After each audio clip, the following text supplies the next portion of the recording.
Hello everyone, Grim Reaper here, and today we're going to be doing a Platinum Trophy review for the Ezio collection. So this collection is made up of 3 games, Assassin's Creed 2, Assassin's Creed Brotherhood, and Assassin's Creed Revelations.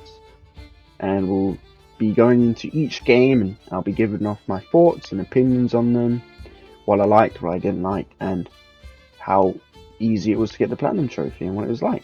So yeah, hope you enjoy. So to start off, we have Assassin's Creed 2, the beginning of our Platinum journey, and of Ezio's legendary story. Cannot wait to get into this one, it was so much fun. So I got this Platinum Trophy in March, so that's a couple months back by the time this video is going to be out. And that was the beginning of the journey, of this challenge. That's what I set myself. And I've not been sticking to it since. But yeah, we're getting back onto it now. Getting back on the grind. But yeah, so let's discuss some key points to this game.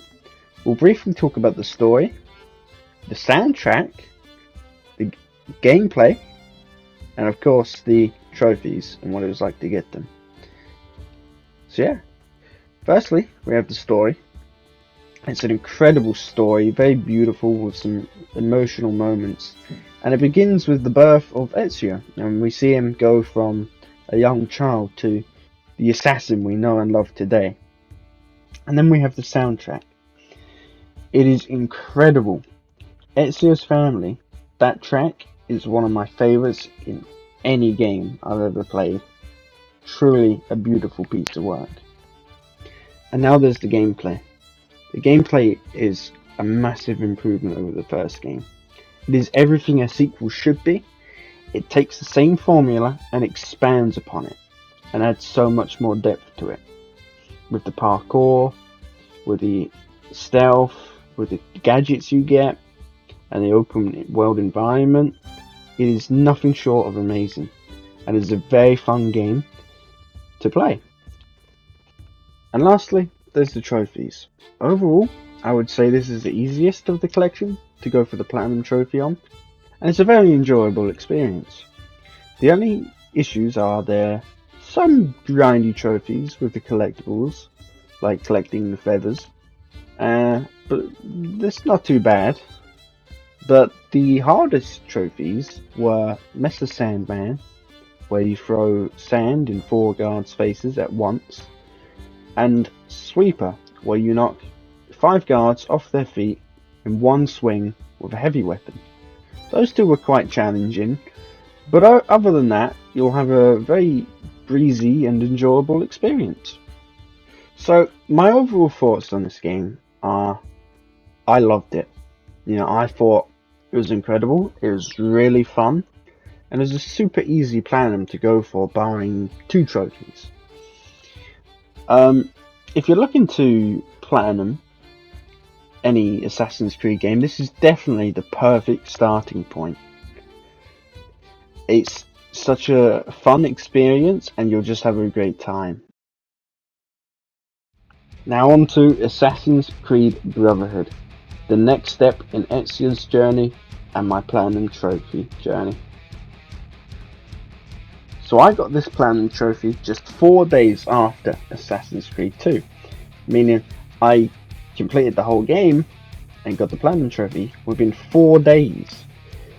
I was really dedicated to the grind, and it was absolutely worth it because this game quickly became my favourite in the franchise so far. So let's discuss the same 4 topics we did for Assassin's Creed 2. That being story, soundtrack, gameplay, and trophies.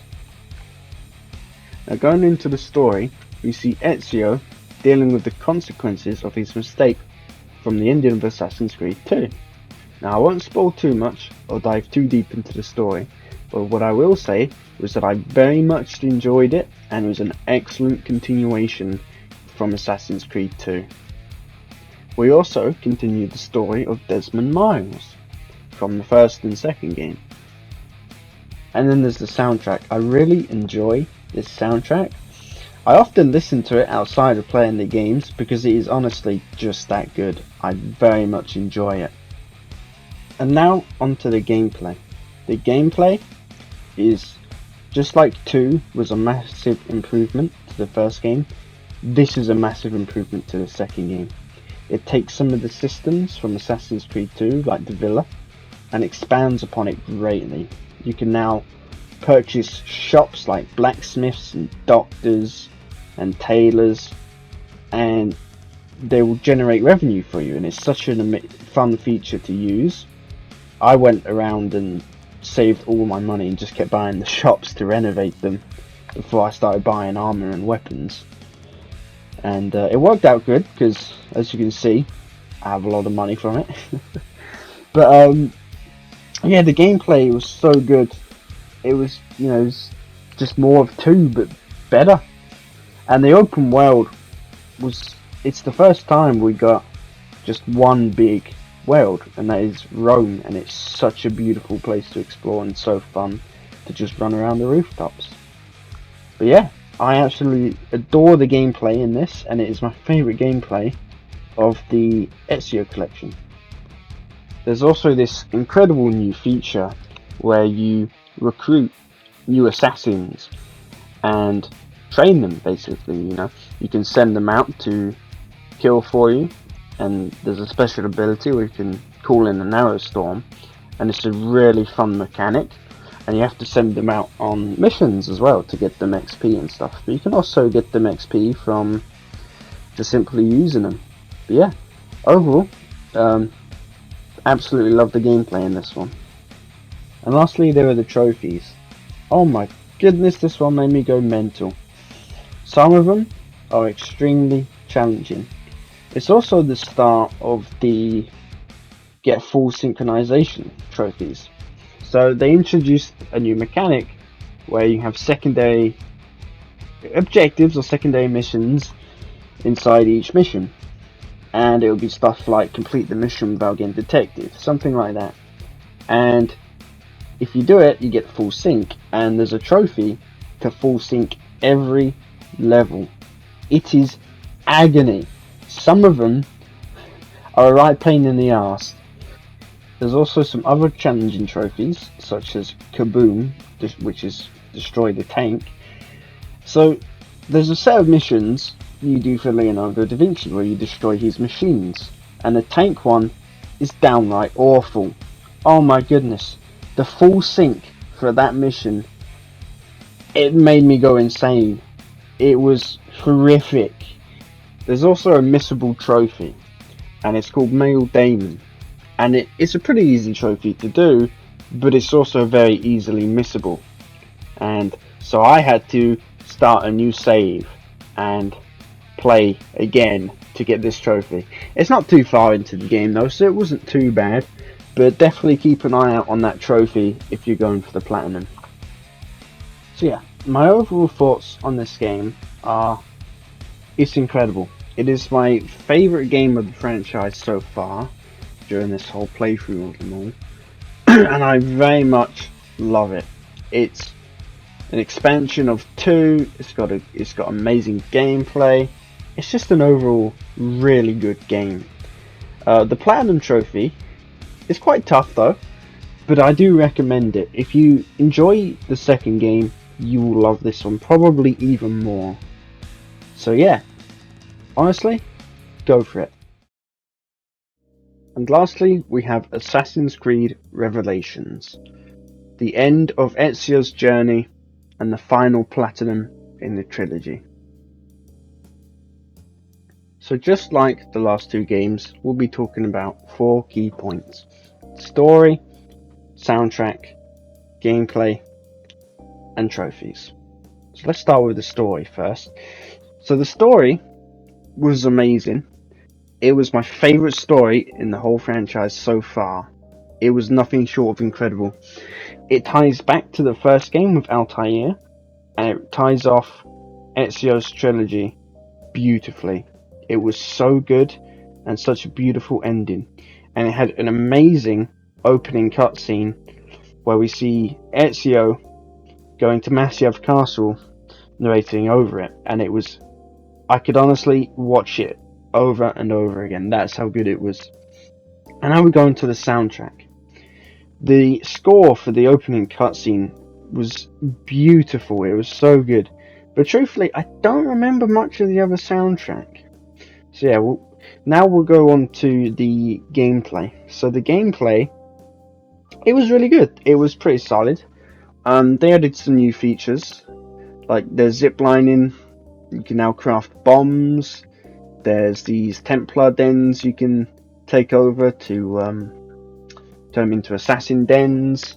There's also assassin recruits are back. You can get them, and yeah, it was a really solid game. There's more stuff to it, but yeah, there's also a tower defense mini game. That was alright. I mean, it wasn't anything amazing, but you know, it wasn't too bad. But yeah. Now, lastly, there's the trophies. So overall, I would say this is I'll put it in the middle in terms of difficulty. It's not as hard as Brotherhood, but it's not as easy as number 2. Once again, there are full sync trophies, which are just agony. There's also a really silly trophy where you have to purchase every book, and that can be quite a grind. You basically need to just grind so much money, and the way I did that was by collecting revenue, because once again you can buy shops and collect revenue, and also sending out the assassins on missions. There was also some other trophies, such as complete the Lost Archive. That was dreadful. Oh my goodness, it was awful. It was so boring, it was so dull. Basically, the Lost Archive is like this DLC mission type thing, but you're in first person in like these grey, boring corridors doing puzzle platforming. Yeah, it was pretty terrible and just not a really good time. But the rest of the game was. I very much enjoyed the rest of the game. So let's get on to my overall thoughts. So, what did I think of Revelations? I honestly loved it more than I thought I would, and mostly because of the story. The setting was kind of interesting, though not as great as Rome. And the gameplay was really fun. And so the story was my favourite part of this game. So if you're going for the Platinum Trophies for the Ezio collection, I highly recommend it. They are such great games, and you'll just have a blast going for it. You'll pull your hair out in some moments, probably, like I did. But yeah. So let me know if you've going for any similar challenges and goals. And yeah, if you enjoyed the video, let me know. If you liked it, leave a like. If you disliked it, leave a dislike. Let me know. And yeah, thank you all for watching.